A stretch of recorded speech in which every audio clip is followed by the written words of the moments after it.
മക്കളും കൂടെ കൊച്ചി പോവേണം. അവർക്ക് സ്കൂൾ അടച്ചോണ്ട് ചെറിയൊരു ട്രിപ്പാണ് കേട്ടോ, 2 ദിവസം. പിന്നെ എനിക്ക് അവിടെ ഒരു ഷൂട്ട് കൂടെ ഉണ്ട് കേട്ടോ, അത് ഞാൻ അടുത്ത വീഡിയോയിൽ നിങ്ങൾക്ക് കാണിച്ചു കേട്ടാ.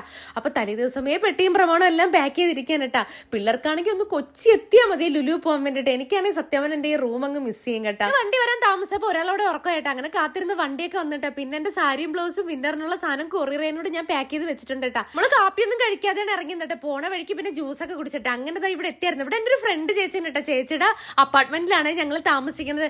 ഇവിടെ കഴിഞ്ഞ് നേരെ വൈകിട്ട് ലുലു പോയിട്ട് റെഡിയായി. സത്യം പറഞ്ഞാൽ അവിടെ ചെന്നപ്പോൾ ഈ രണ്ടും കൂടെ ഓരോന്നോരോന്ന് വാരി എടുക്കണട്ടാ. ചോക്കോസ്, സെർലാക്ക്, കിൻഡർ ജോയ്, ഈ ഒരു ബാസ്ക്കറ്റ് നിറച്ചിട്ട് പോരത്തുണ്ട്. പിന്നെ എടുത്ത് കേട്ടാ. ഇതൊക്കെയാണെങ്കിൽ കൊച്ചു പിള്ളേർ കഴിക്കുന്ന കിൻഡർ ജോയ്, സെർലാക്കൊക്കെ മതി കേട്ടോ. ഞാൻ അങ്ങനെ ഒന്നും വാങ്ങിക്കാറില്ല. പിന്നെ ഇപ്രാവശ്യം വന്നതുകൊണ്ട് ഞാൻ മിണ്ടാതങ്ങ് ഇരുന്ന് കേട്ടാ. ഏറ്റവും ലാസ്റ്റ് ബില്ലടിക്കുന്നപ്പോൾ ഇനി ടെൻഷൻ ആയിരുന്നു കേട്ടോ. പിന്നെ എന്റെ സബ്സ്ക്രൈബേഴ്സിനെ കണ്ട് ഫോട്ടോയും വീഡിയോ ഒക്കെ എടുത്തിട്ടുണ്ടായിരുന്നേ. ഏറ്റവും ലാസ്റ്റ് ബില്ല് വന്നപ്പോൾ 6700. എന്റെ ദൈവമേ, ഈ പൈസ ഉണ്ടായിരുന്നെങ്കിൽ എന്തെല്ലാം ഞാൻ ചെയ്യുമായിരുന്നു. പിന്നെ പോട്ടെ, വെക്കേഷൻ അല്ലേന്ന് വിചാരിച്ചിട്ട് ഇതെല്ലാം വാങ്ങി. അപ്പൊ ഇന്നത്തെ വീഡിയോ ഇത്രയുള്ളേ.